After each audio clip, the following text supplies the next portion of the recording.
Hello, ladies and gentlemen of the internet. Welcome back to the MOVIEVERSE podcast show, where we review films in a elongated, spoiler-tastic podcast type format. So there's your spoiler alert right up in the front. We do plot and all that kind of fun stuff. But today, we're doing a film called Room, which is, a little bit more of on the depressing side, kind of like our last film, Spotlight, actually. Hey, these kind of films do get nominated quite often, where they have just brutal subject matter. But anywho, today's film is The Room. My name is the Habitual Pixel. It's my co-host Big Nasty Productions, and today we're going to talk about Room. This is not to be confused with The Room. You are tearing me apart, Lisa! This is just Room. Yeah, I don't know. Do you want to throw a synopsis at us? Well, basically the story is from the perspective of the little boy, Jack, and it's all about his world, which is Room.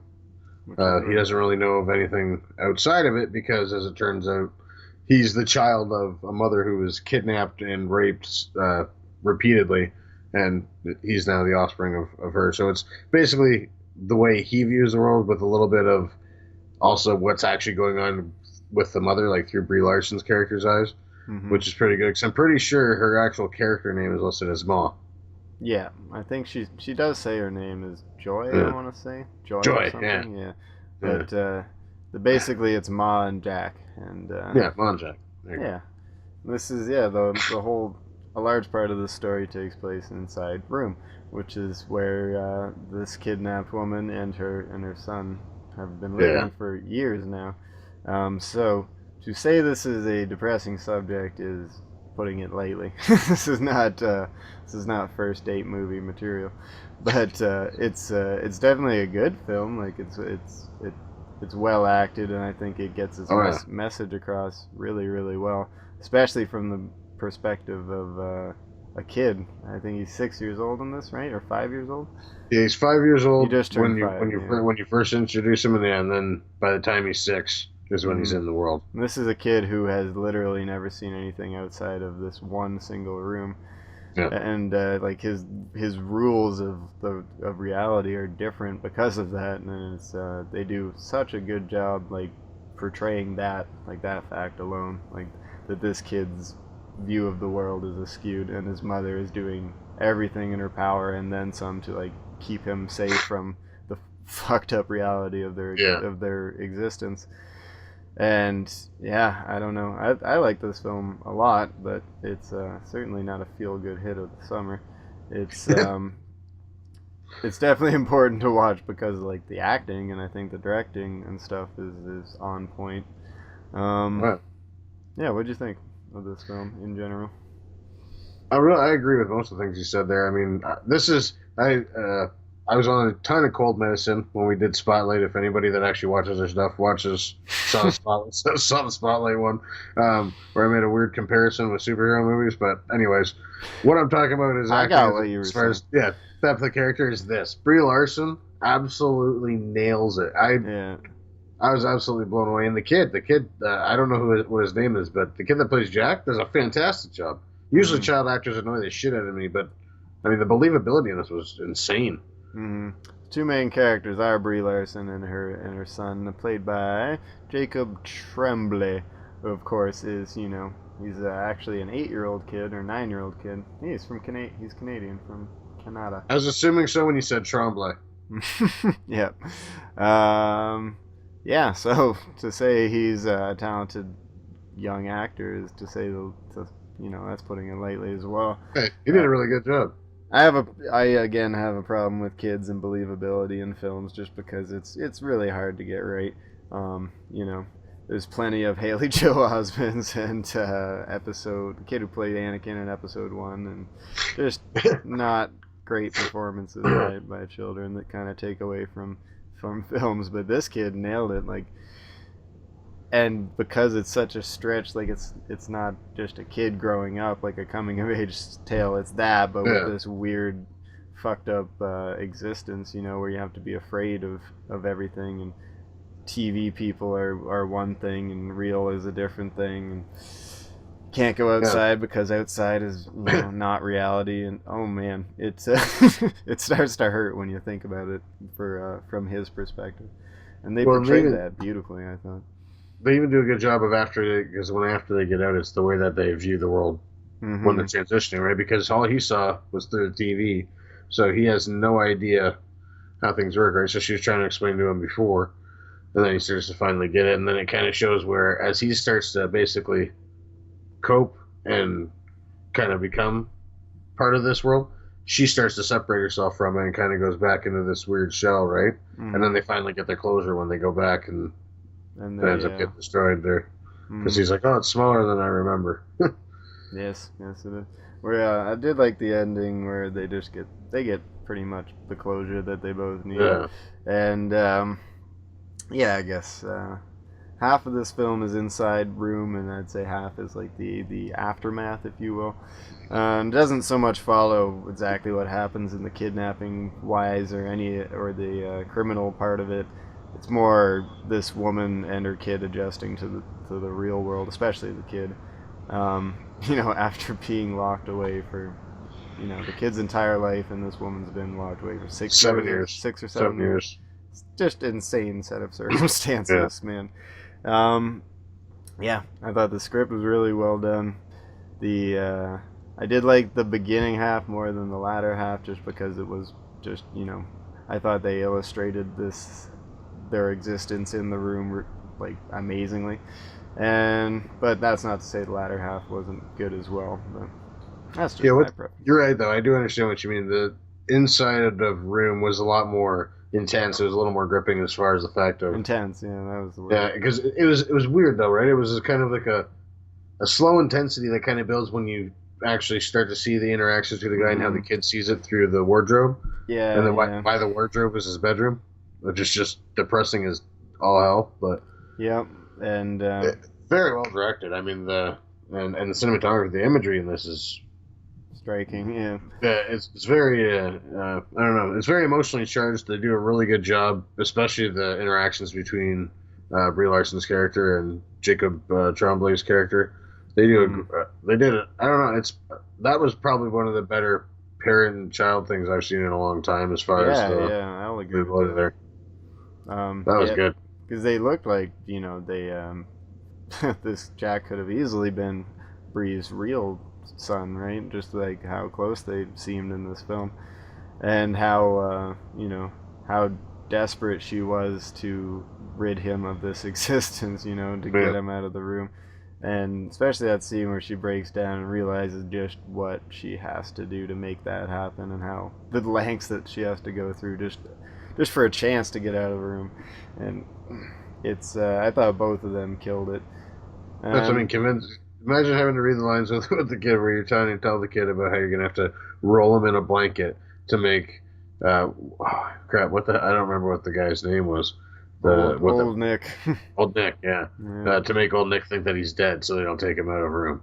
Like, I mean, that's just the weight of the story. I don't understand. Like exactly. with a child actor, I feel like that's got to be tough to work with them in that regard, because obviously they're not going to fully grasp the reality of what they're talking about, right? Mm-hmm. So, and that's I don't know. To me, that's incredibly impressive. Yeah, man, it's impressive that they pulled it off. Impressive that the kid did as good a job as he did. And not to mention, I mean, it is written by, and same with the book, by a person from our hometown. Mm-hmm. Yeah. Fellow person from London was the writer. Emma Donoghue or something. Yeah, I believe she's originally from, was it Scotland or Ireland? Ireland, I think. Yeah, Ireland. Yeah.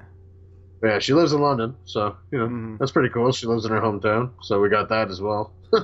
That's pretty cool. Yeah, New York Times bestseller. This, of course, is adapted off of the book by the same name.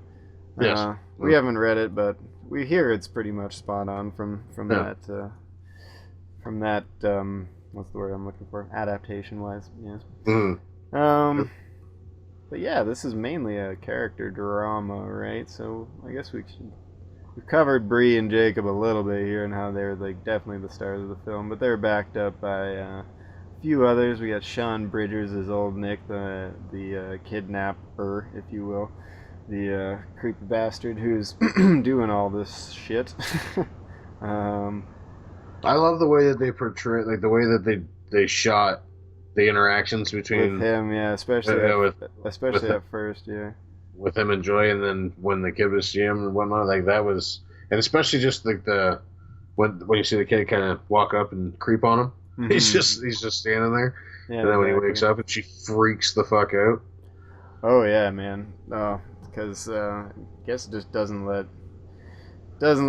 old Nick see the kid for like I don't know, fear of God knows, you know.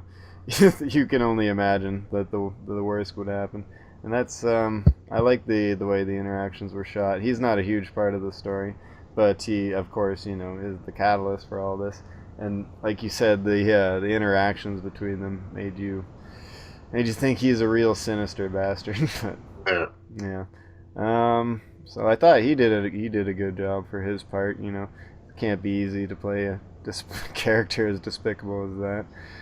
I did think that as we're talking about the other characters, like with William H. Macy, I did feel like as though he was kind of the odd one out, in my opinion. Yeah, I thought everybody else was kind of a good job. He just kind of was there. Yeah, I'll kind of agree with that. He was still alright just because he is William H. Macy. He's pretty alright in most things that he does. But you're right. He might be ruined for me as far as anything other than Frank Gallagher, which is unfortunate because he's a great actor. But I just watch way too much Shameless to really see him in anything else. Frank Gallagher is an amazing character as well. Yeah. We would just, you know, see that leads to me saying William H. Macy's a genius. But you're right. He just kind of stopped by this film, if you will. He plays Joy's father, right? Yeah. Biological father, yeah. Who, of course, you know, they've assumed the worst, that their daughter went missing years ago, never to be seen again. So, and he also seems to not really be able to cope with the fact that Jack is, you know, an offspring of this crime. Yeah. Or at least it seems that way, anyways. Yeah, that was exactly the intent. Yeah. But you're right. He kind of just stops by. He doesn't do a bad job, but he's not in it for too long. Who plays the mother again? Let's see. She did a really good job. Megan Park, is that her? I think so. Yeah, I thought she did a really good job with that. She was And I like the actor who played the stepdad. The stepdad, yeah. Yeah, I liked him too. He was a good character. Did you recognize him? I think it's Tom McCamus. Yeah, I'm not sure.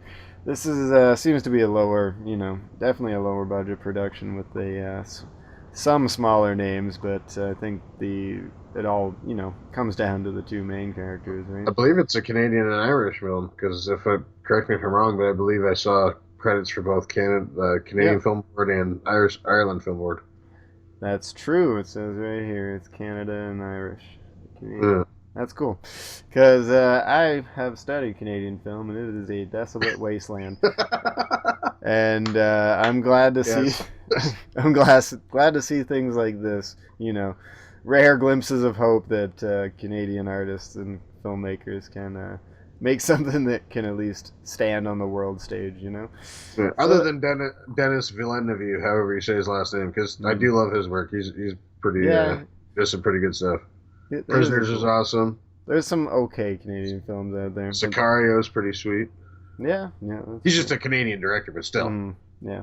Most Canadian actors and directors and whatnot just move to the States and work out of there because it just makes more sense in the business aspect.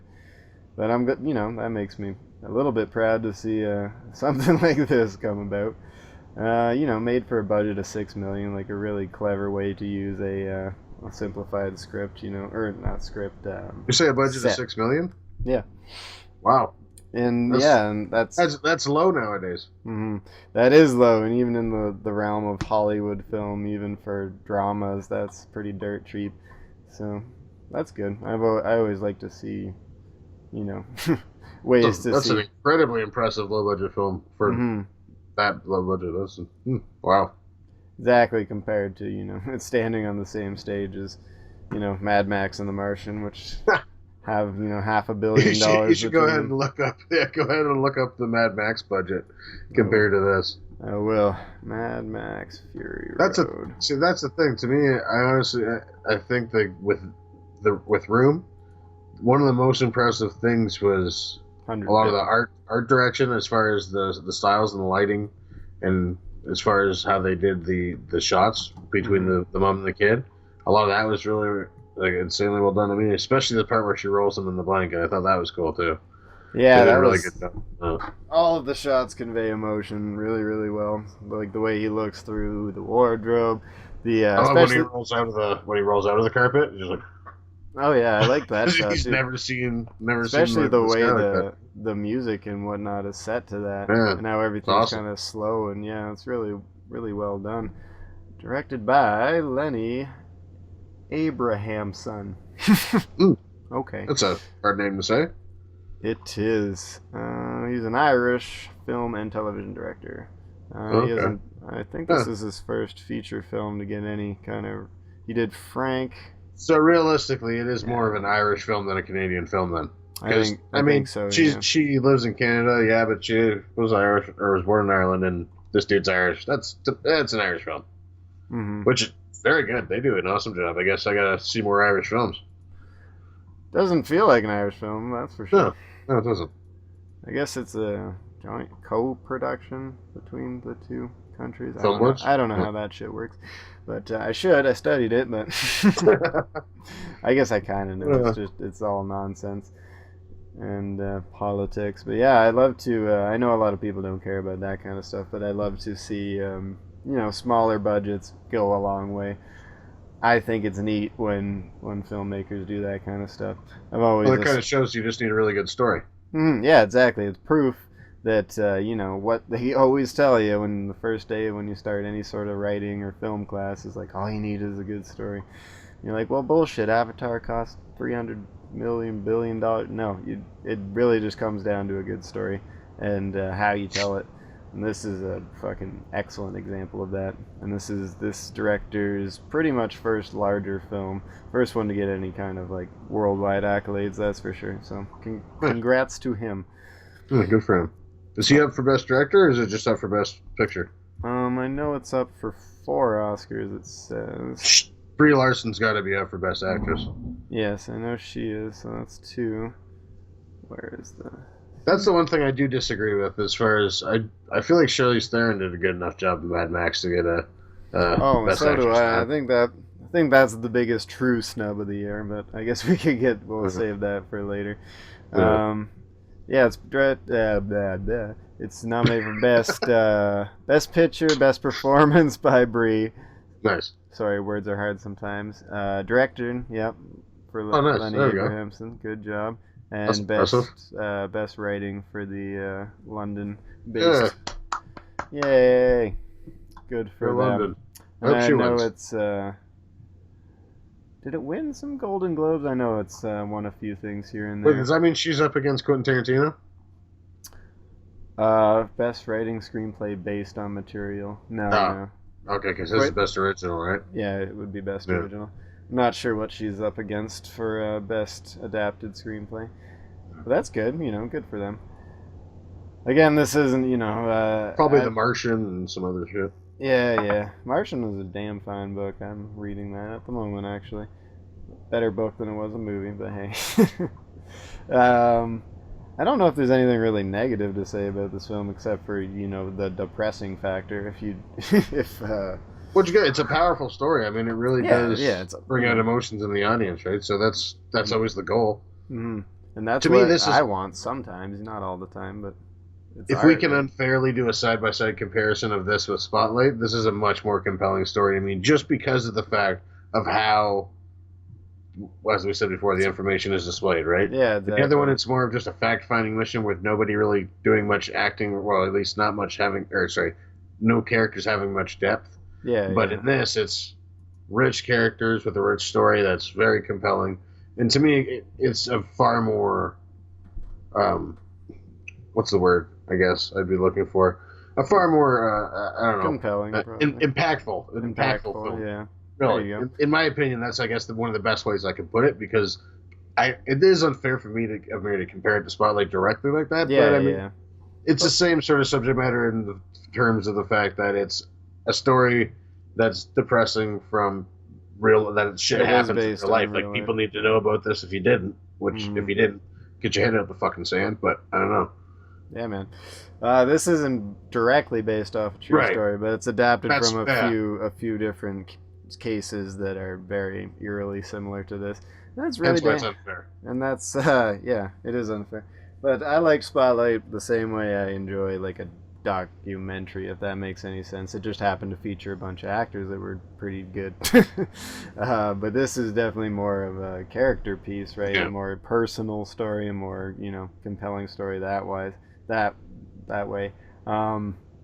Yeah, I don't know. All I would say is the only negative I would say is that, if you're looking for a feel-good movie or a first date film or something like that, probably look elsewhere. But other than that, if you want something that, makes you feel some shit, we'll say, if you enjoy films as art, as, what they are, they're meant to convey emotion, and this one conveys a whole shitload of emotion. It's not a great emotion. You may tear up a little bit, especially if you got kids. Like I imagine this would hit home for some people here and there. But yeah, I don't know. Do you have anything else you want to touch on? I guess we talked about directing and stuff too, and I like this guy's subtle yet impactful style. No crazy shots or special effects, but aside from Brie's acting, I think that the direction and even just the visual direction in general, like everybody that was involved in that process, was very, very well done. I thought it was probably, to me, the most impressive of the Oscar ones that we've seen so far. Mm-hmm. But obviously excluding Mad Max, because I kind of hold that on a different level, and we'll explain that if we do a recap. Yeah. But anyways, I do think it's definitely, as I said, I feel like that's the best word I could have used, because I do feel like it's the most impactful one we've seen so far, and I do think that's for sure definitely the most compelling storyline. If you're a fan of dramas, or it doesn't matter if it is a sensitive subject matter. Mm-hmm. But it's a very, very meaningful film, and I feel like everybody needs to see it. Yeah, I don't think the subject matter should scare anybody away, because it's just, it's good. It's very. I know a lot of people have read the book, so I'm assuming they want to see it, but. And they should, should, because I haven't read the book, but I'm assuming this is a good, one of the rare good portrayals of the subject matter. It's definitely hard to do, but I like this film. I like it a lot. I don't know if I'm gonna, watch it many, many times over, or maybe buy it. I've already watched it 3 times. I've watched it, 3 times, I think, here as well. I may watch it again as well, but I don't know if I'll buy it on Blu-ray, you know what I'm saying? But I liked it a whole lot. I think it's an important film for this year. You want to hit it with a score, perhaps? You got... Yeah, I honestly, like I said, with everything said, I do feel like this is probably one of the best visual styles of this type of film that I really felt. You feel the trauma, you know what I mean? In a lot of the scenes, like it's extremely tense. It's really well done. The acting is superb, and the storytelling is amazing. The writing is great. I honestly think I'm going to go ahead and just give this a 9.5. Damn, yeah, that is. I'm going to give a 9 myself, and I was, I put this on not thinking I would give it a score that high, but then as it goes on, and even during my rewatch, it's like, there's fucking a lot of emotion here. It's crazy. I'm gonna give it a 9 because, I liked it a little bit better than Spotlight. Again, unfair to compare, but hey, that's what we're kind of gonna do. We're doing all the best picture noms, so I'd put it above that just for the fact it's a way more personal story. You know what I'm saying? It's a more human story, and I love the fact that it's just 2 actors in a room basically for a lot of it, and they convey so much emotion just out of that simple premise. It's like a really depressing Clerks or something in that way. But yeah, I like this film a lot too. Any other closing comments you want to throw at it? Nothing. Just like I said, it's my favorite of the year so far that I saw. So I honestly think that everybody needs to see it. It's a really powerful film, and I hope you'll enjoy it. I would say it's close to my favorite as well. I mean, Mad Max is a different story, but I like them. Yeah. I like those two movies both for very different reasons. But yeah, so I hope you've enjoyed our review of Room, and we'll be back pretty soon, within the week or so, to review the next film on our road to the Oscars. If you dig what we do, give us a like, a subscribe, and check back soon, because we'll have plenty more reviews coming your way. Thank you for joining us. We'll see you next time. Hopefully with a movie with slightly more happy subject matter. Yeah. But hey, next week, Schindler's List.